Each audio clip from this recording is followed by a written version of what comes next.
Oi gente, tudo bem? Eu sou a Tabata e hoje, finalmente, eu vou conversar com vocês sobre um livro incrível que me deu muito trabalho para ler, que é O Morro dos Ventos Uivantes, da Emily Brontë.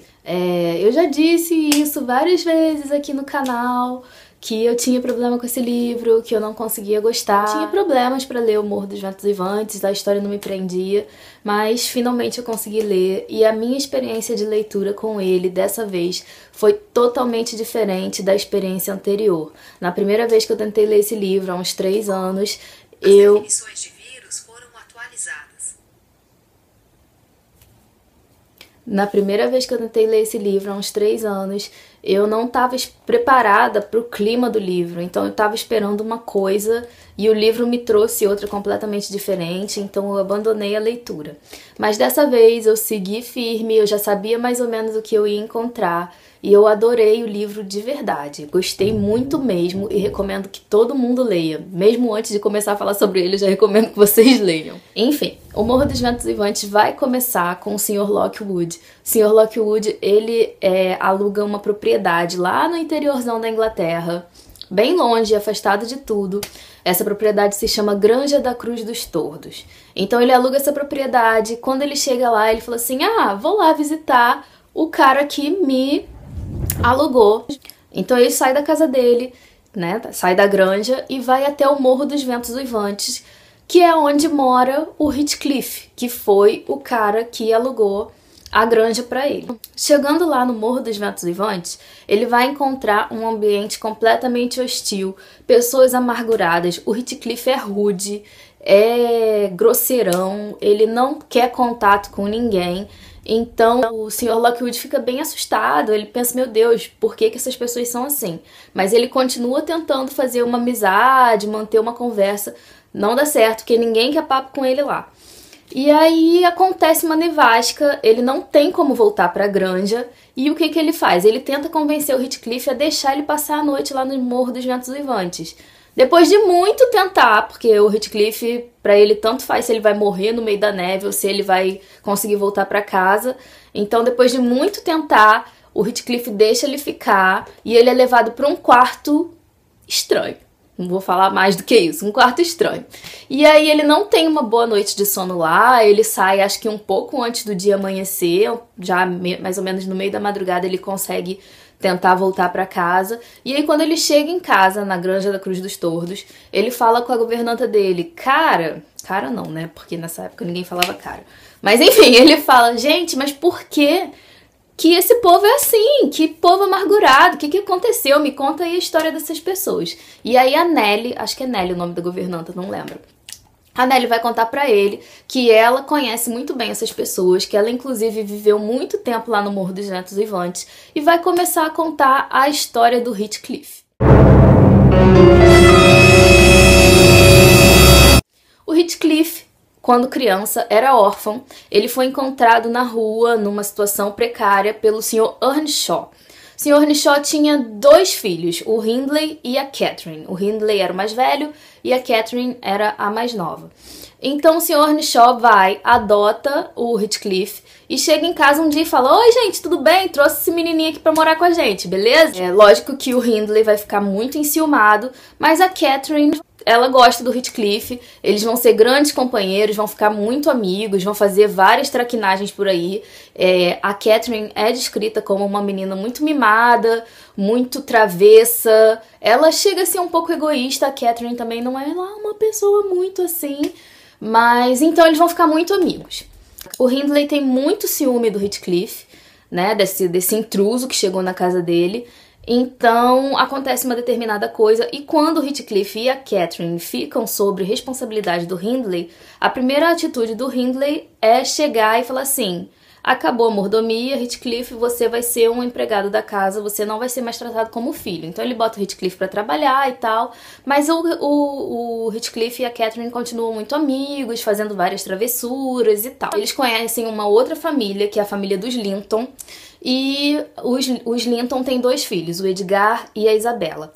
A Cat vai ficar muito amiga dessas crianças também e vai dividir a atenção do que ela dava pro Heathcliff entre o Heathcliff e esses dois novos amigos, e aí já vai começar a gerar um ciúme. Acontece também uma coisinha, a Cat tem que passar umas semanas fora de casa, e quando ela volta, o Heathcliff percebe que ela tá um pouco mudada, apesar dela ainda amar de paixão o Heathcliff, ser muito amiga, se preocupar com ele e amar mesmo ele. Acho que nessa época ela já amava ele também. Então o Heathcliff percebe que ela tá um pouco mudada e percebe que ela agora, antes ela não se ligava de sujar o vestido, agora ela já não quer mais sujar o vestido, não quer amassar o vestido. Ela virou uma dama. Entendeu? Depois que ela passa esse tempo fora de casa.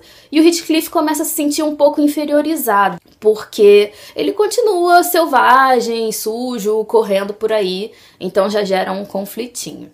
O Heathcliff é um menino que tem uma frieza muito incomum desde pequeno. A Cat é uma menina muito travessa, muito mimada, intempestiva. Já o Edgar, que é o menininho lá dos Hindley, né, que vai formar um triângulo amoroso com o Edgar, o Heathcliff e a Cat.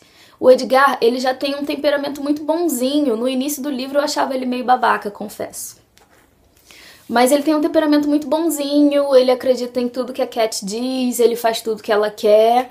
E aí forma esse triângulo amoroso, fica essa tensão, né? Até que um certo dia o Heathcliff escuta uma conversa da Cat com a Nellie, que é essa governanta que agora mora lá na casa do Sr. Lockwood. Ele escuta uma conversa, ele escuta a conversa pela metade, então a parte que ele escuta ele não gosta, apesar de também ter uma parte favorável a ele. A parte que ele escuta ele não gosta, e aí ele foge. Ele fica 3 anos fora, e quando ele volta para se vingar. E a partir daí, desse momento que ele volta, começa uma história de degradação de uma família que é surreal. O que a vingança faz com essas pessoas, o que o ódio do Heathcliff traz para a vida dessas pessoas e da próxima geração também. Mas o Heathcliff vai conseguir atormentar a vida de todo mundo. Todo mundo vai sair muito machucado dessa história por conta do ódio do Heathcliff. Então começa o Sr. Lockwood contando que ele alugou a casa e que ele foi lá e que ele foi maltratado. E aí depois a Nellie começa a contar por que essas pessoas são tão estranhas. E aí depois a gente volta pro presente de novo, pros dias atuais. Então eu espero que não tenha ficado muito confuso, mas eu amei demais a leitura. O clima do livro é muito sombrio. Eu não falei nem metade do que acontece no livro.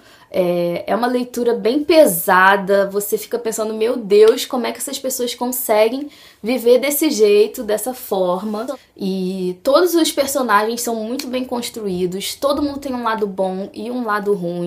Eu comecei o livro com muita pena do Heathcliff, falando, coitado do garoto, era órfão e tal. E terminei o livro falando, meu Deus, que homem louco! Que homem louco, que é isso?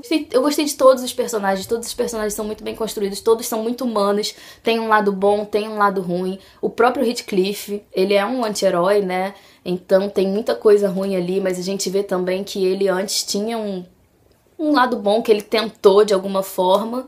O Edgar também, o Edgar eu comecei achando ele um babaquinha, falei, meu Deus, que homem tonto! E no final eu já tava torcendo loucamente por ele, pra ele ficar bem. Que o Morro dos Ventos Vivantes é uma história de amor, sim, mas é muito mais uma história de vingança, é uma história de como os sentimentos ruins podem afetar a sua vida. Então, é uma história de amor? É uma história de amor, sim, mas é uma história de um amor obsessivo, um amor egoísta, um amor meio torto, mas também um amor muito bonito, porque é um amor que dura demais, gente. Eles se amam muito, a Catherine e o Heathcliff. Então, durante todo o livro, a Emily Brontë faz a gente ter sentimentos muito contraditórios com relação a todos os personagens. Durante todo o livro, tem alguém que fez alguma coisa boa e tem alguém que fez alguma coisa ruim. É todo mundo muito humano. Então é isso, espero que vocês tenham gostado dessa resenha meio confusa. Perdoem a confusão, é a empolgação de falar sobre o livro. Então é isso, um beijo e até a próxima.